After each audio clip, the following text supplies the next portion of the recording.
안녕하세요. 전 올해 50살의 중년의 여성입니다. 가족은 남편과 3명의 딸 그리고 딱 1년 전까지 제 곁엔 형부가 계셨습니다. 오늘이 딱 저희 형부 기일이라 많은 생각에 잠겨 글을 쓰게 되었습니다. 일단 6년 시절 이야기부터 시작해야 할 듯합니다. 따분하고 지루할 수도 있겠지만 잘 들어주시면 감사하겠습니다. 저는 엄마가 43살에 낳은 아이였습니다. 지금에야 달을 늦게 시집을 가 늦게 낳지만 제 어릴 적엔 노산이었죠. 안타깝게도 저는 부모님에 관해 기억은 없어요. 심장 쪽이 약했던 엄마는 저를 낳자마자 잘못되셔서 돌아가셨고 아버지께서는 저를 친할머니 도움을 받아 2살 정도까지 키우시다가 재혼하셨는데 재혼한 상대 여성분께는 저와 24살 터울의 딸이 있었죠. 그때도 전 어렸을 적이라 기억이 잘 나지 않지만 재혼 후 2년 정도는 그럭저럭 잘 살았다고 해요. 2년 후 새엄마가 갑작스럽게 유방암 진단을 받고 1년 정도 항암 치료를 하며 투병하시던 중 돌아가셨어요. 설상가상으로 친할머니까지 돌아가시고 아버지께 새 여자가 생기면서 저를 언니한테 떠맡기다시피 하셨대요. 그때 언니는 28살이었고 결혼을 앞두고 있는 상태였어요. 언니의 뱃속에는 아이가 있었는데 제 조카랑 저랑은 5살 차이밖에 나질 않았어요. 언니는 아직 어린 저를 보며 뱃속의 아이가 생각났다고 해요. 그래서 모른 채 할 수 없었다고, 그리고 언니는 저를 데리고 형부에게 가서 이 아이도 내 딸이라며 사정을 이야기했고, 처음에 형부는 당황하더니 당연히 당신 동생이면 내 동생이고 당신 딸이면 내 딸이야, 우리 같이 잘 키워보자 했다고 하네요. 전 그렇게 언니와 함께 살게 되었고 조카와 자매처럼 같이 자라게 되었습니다. 동네 시장에서 형부와 과일 장사를 했던 저희 언니는 주변에서도 인풋이 좋아 소문이 자자했고 저에 관한 사정을 알게 된 이웃상인분들이 젊은 사람이 참 착하다며 이것저것 반찬과 고기들을 싸주셨다고 해요. 때문에 저희 언니는 항상 장사를 마치고 집으로 올 때 한가득 먹거리를 들고 오곤 했죠. 형부와 언니가 밖에서 돈을 벌어오는 동안 저는 학교 끝나고 어린이집에서 조카를 데려와 같이 그림 그리기도 하고 인형 놀이를 하며 놀고 있으면 향긋한 과일 냄새를 풍기고 들어오던 언니가 기억이 많이 납니다. 제 조카는 저를 언니 부르며 잘 따랐어요. 언니를 닮아 예쁘고 애교도 많아서 형부의 사랑을 많이 받았죠. 아직도 조카를 쳐다보며 행복해하던 이제 다시는 볼 수 없는 형부의 미소가 잊혀지질 않네요. 전 그렇게 어린 시절을 사랑이 넘치는 언니의 가족들과 행복하게 보냈지요. 그런데 제가 15살 되던 해에 저의 인생을 뒤집어버린 비극이 찾아왔어요. 온 식구가 해돋이를 보러 다녀오던 중 차가 비탈길에 미끄러져 도로를 벗어나 전복되는 사고가 난 것이었습니다. 이 사고로 인해서 저의 언니와 조카는 목숨을 잃었고 저와 형부는 가까스로 생명을 건질 수 있었습니다. 의식을 차린 후 의사 선생님께 들었는데 운전하셨던 형부는 약간의 골절과 타박상만 있었고 제 언니와 조카 그리고 제가 많이 다쳤었다고, 셋 다 피를 너무 많이 흘려 수혈이 필요했는데 언니와 조카는 형부와 혈액형이 달라 수혈이 불가능했고 불행 중 다행인지 나와 형부의 혈액형이 같아서 의식이 있던 형부가 제게 수혈을 해줘 저를 구할 수 있었고 언니와 조카는 운명을 달리하고 말았다고 했습니다. 절망적인 소식을 들은 저는 정신을 차릴 수 없었어요. 언니와 조카의 모습을 다시 볼 수 없다니 정말 하늘이 무너지는 줄 알았습니다. 형부도 아내와 자식을 잃은 충격에 한동안 말도 못하고 정신을 못 차리고 넋이 나갔었죠. 원래도 무뚝뚝한 사람이긴 했지만 사랑하는 사람들을 잃으니 표정이 싹 사라진 정말 시체 같았어요. 가족을 잃어보지 않으신 분들은 아마 감히 모르실 겁니다. 숨도 못 쉴 정도의 아픔과 고통을 처음으로 체험했어요. 역시 태어나기 전까지 정신과 치료를 동반하며 회복하기까지 시간이 많이 필요했고 조금씩 정신이 들 때쯤 형부의 병실을 매일 찾아갔어요. 시간이 흘러 형부가 먼저 퇴원을 하고 뒤늦게 퇴원을 한 제가 집으로 돌아갔을 때 저는 경악을 금치 못했습니다. 집안은 말 그대로 엉망이었어요.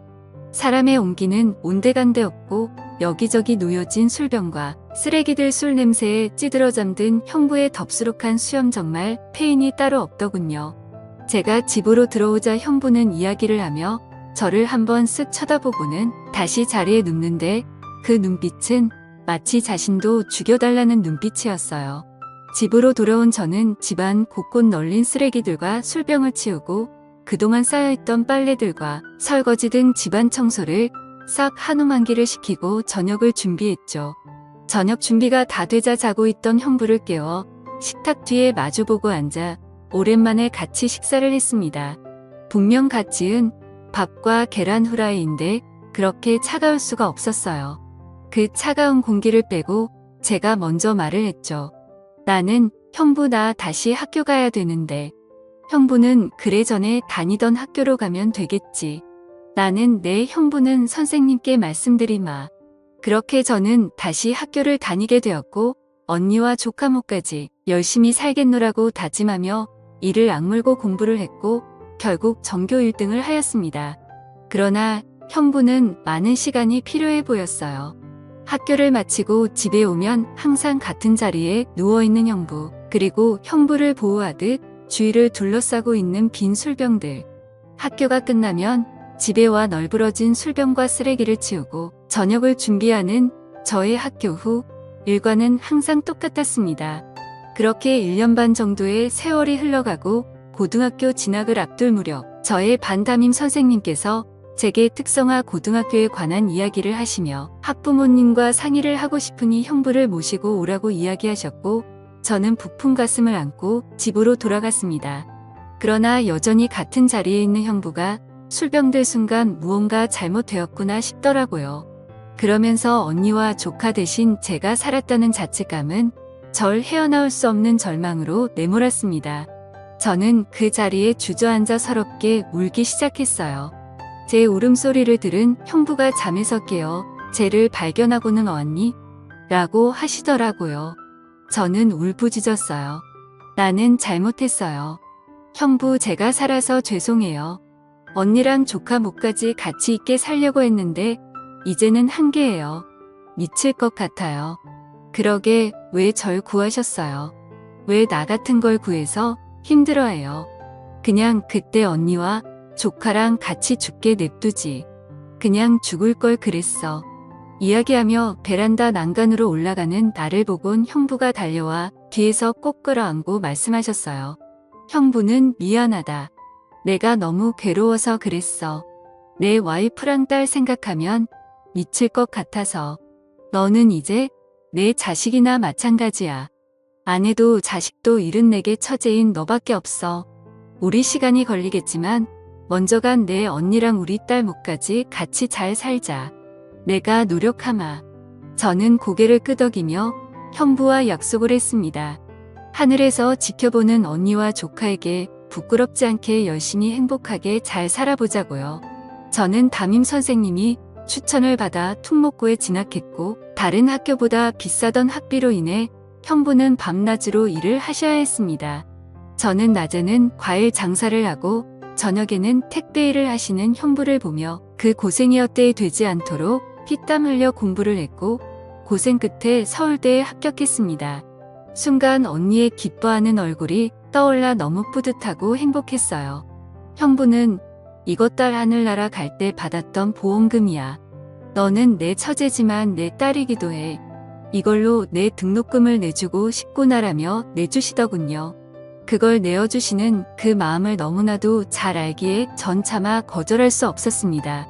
전 더 이상 형부께 부담을 주지 않으려고 과외 아르바이트를 구하고 악착같이 공부의 장학금을 받아 학교를 졸업한 뒤 대학원 석사과정까지 이수할 수 있었습니다.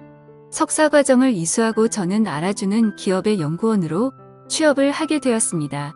대기업의 연구원이라 야근이 잦았으나 바쁜 와중에서도 형부를 행복하게 해드리고 싶어서 재미있는 영화도 예매해서 보고 맛있는 것도 먹으며 같이 데이트를 했습니다. 형부와 함께 시간을 보내는 것 자체가 제겐 기쁨이고 행복이었으니까요. 그렇게 행복한 시간을 보내며 저는 같은 연구원 직장 선배와 인연이 되어 결혼을 하게 되었고 형부에게 소개 자리를 마련했습니다. 형부는 말수는 많지 않지만 따뜻하고 듬직한 사람이라 좋아하며 기뻐하셨습니다. 그리고 제 상견례 전날 형부가 제게 할 말이 있다며 부르셨어요. 형부는 이거 내 언니 보험금이야. 혼수 준비할 때 보태렴. 나는 형부 이건 받을 수 없어요. 제 언니 목숨값을 제가 어떻게 이 돈까지 받으면 제가 어떻게 살아요. 형부는 내 언니였어도 이렇게 했을 거야. 그리고 한 가지 부탁이 있다. 내 결혼식 날 신부 입장할 때 이 손을 내가 잡아도 되겠니? 그래야 하늘에 있는 내 언니도 편하게 눈을 감을 거야. 저는 형부의 말에 눈물을 흘리며 너무 감사하다고 사랑한다고 형부를 꼭 안아드렸어요. 그렇게 저는 형부의 손을 잡고 모두의 축복 속에 결혼을 했고 남편과 상의 끝에 서울 끝자락 동네에 2층짜리 주택을 마련해 형부를 모시고 살게 되었죠. 쉽지 않은 결정이었을 텐데 지금도 남편에게 참 감사하네요. 저는 이렇게 사랑하는 두 남자와 살며 첫째 딸을 낳고 딸의 애교에 항상 집안에는 웃음이 돌며 끝나지 않을 것 같은 행복을 누리고 있었어요. 하지만 3년 후 저희 가족에게는 다시 한번 불행이 찾아왔습니다. 갑작스레 살이 빠지고 안색이 급격히 나빠진 형부 급기야 소화를 잘 못 시키시고 밤에 구토를 하시는 형부의 모습에 저는 형부를 모시고 근처 대학병원을 찾았고 검사 결과는 참혹했습니다. 형부의 림프절에 악성 종양이 생겼다고 병명은 혈액암이니 암세포는 림프절을 타고 온몸에 전이가 되었다고 하더군요. 이제 좀 자리를 잡아서 조금은 남들처럼 대단한 행복이 아닌 평범하고 소소한 행복을 누리며 살아가려는데 이게 우리에게는 이렇게 어렵다니 이토록 원통하고 이보다 하늘이 원망스러울 순 없었습니다. 저는 애써 웃으며 형부에게 요즘 의학이 많이 발달해 항암 치료만 꾸준히 잘 받으면 된다고 말씀드리고는 형부를 지극정성으로 간호했습니다. 형부는 항암 치료를 받으시면서 헛구역질도 하시고 머리카락도 빠져 많이 힘드셨을 텐데 옆에서 간호하는 제게 힘든 내색 한번 하지 않으셨습니다. 그런 형부를 보며 저는 더 열심히 형부를 간호했고 일과 육아를 병행하던 탓에 무리를 했는지 그만 연구실에서 실신을 하였습니다. 눈을 떠보니 새하얀 병실아 과로를 했구나 생각하며 일어나려는데 의사가 한 말은 뜻밖이었습니다. 의사는 축하드려요. 임신입니다. 임신 12주 되셨고요. 쌍둥이네요. 충분한 휴식과 영양분 섭취하셔야 합니다. 뱃속에 있는 아이들에겐 미안했지만 저는 너무 혼란스러웠어요. 하필 지금 이 상황에 임신이라니 마냥 기뻐할 수 없는 이 현실에 가슴이 먹먹해 눈물만 흘렸죠. 저는 이 사실을 형부에게 말할 수 없었기에 남편에게 뱃속에 있는 아이들을 지우자고 이야기를 했어요. 남편은 그저 말없이 눈물만 흘렸죠. 그리고 다음 날 저녁 형부의 항암 치료가 있는 날이라 저는 퇴근을 하고 죽을 사서 병원으로 형부를 보러 갔어요. 형부는 많이 수척했지만 환한 미소로 저를 반겨주셨고 저는 형부 식사 아직 안 하셨죠. 쌓아온 따끈따끈한 죽과 반찬거리를 꺼내기 시작했어요. 그런데 형부가 제 앞에 아기 벤의 쩌고리를 내놓으시는 게 아니겠어요. 저는 너무 놀라 형부를 쳐다보았습니다. 형부는 내 남편 시켜서 샀다. 아직 둘 다 성별을 몰라서 하얀색으로 샀는데 마음에 들지 모르겠구나. 저는 죄스러운 마음에 울먹이며 나는 형부 미안해요. 라고 했습니다. 형부는 내가 왜 미안해. 나는 이렇게 좋은 소식을 들을 수 있어서 지금 너무 기쁜 걸 건강하게 출산해서 내게 꼭 안겨주려무나. 형부는 자책하는 제 손을 꼭 잡아주며 말씀하셨고 저는 형부를 붙들고 눈물을 왈칵 쏟았습니다. 저는 남편과 상의하여 휴직계를 내고 육아와 간병에 전념하기로 했습니다.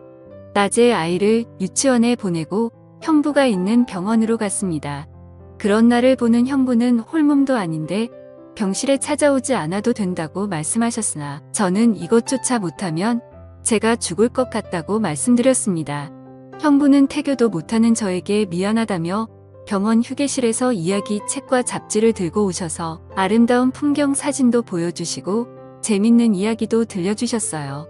형부와 같이 사진을 보며 신혼여행도 제주도로 가서 한 번도 외국 여행을 가본 적이 없다는 형부를 꼭 모시고 가리라 다짐을 했었는데 저의 출산이 임박함과 동시에 형부의 상태는 악화되어 갔습니다. 행행 머리 가죽만 남은 뼈에 분만실에 들어가기 전 다른 산모들은 건강한 아이를 낳도록 기도하는 시간에 저는 출산을 하고 나왔을 때 형부가 살아계신 것을 기도했습니다. 그리고 저는 건강한 여아들을 출산했습니다. 병실로 옮겨진 저는 곧바로 형부에게 전화를 했습니다. 아직도 그날의 기억이 생생하네요. 다시는 형부의 목소리를 들을 수 없을 것 같아 어찌나 마음이 조마조마하던지 형부는 다행히 전화를 받으셨습니다. 형부는 고생했다며 누구보다 기뻐하셨고 저도 부푼 마음으로 아이들을 형부에게 보여줄 생각에 회복에 힘을 썼습니다. 다행히도 우리 어린 공주들은 건강에 아무 문제가 없었고 저 또한 빠르게 회복했습니다. 저는 남편과 아이들을 데리고 형부의 병실을 찾아갔어요. 형부는 아이들을 보며 너무 예쁘다고 수고했다고 말하며 한없이 행복해 하셨습니다. 하지만 저희가 왔다간 다음 날부터 형부의 상태가 급격히 악화되었고 의사 선생님께서는 마음의 준비를 하라고 말씀하셨습니다. 그런데 저는 이대로 형부를 보내드릴 수 없었어요. 정말 억장이 무너져 내렸습니다. 며칠이 흘러 형부가 저희를 먼저 병실로 부르셨어요. 저의 가족을 한번 울어본 형부는 엷은 미소를 띠며 좋은 추억만 만들어줘서 고맙다고 너무 행복했다고 세상에 미련이 남지 않는다며 제 손을 잡아주시고는 이제 그만 내 언니가 있는 곳으로 보내주려는 하라고 하시는데 저는 형부의 진심에 목이 메어 하염없이 눈물을 흘렸습니다. 그리고 그날 저녁 1년 전 오늘 나의 형부는 그렇게 눈을 감으셨고 그 모습은 그렇게 평온해 보일 수 없었습니다. 형부를 조카와 언니에게 보내드린 후 저는 형부에게 받은 사랑을 잊지 않기 위해 한 달에 한 번 꼭 저희 가족들과 헌혈을 하고 있어요. 앞으로도 베풀면서 열심히 살겠습니다. 지금까지 제 사연을 들어주셔서 감사합니다.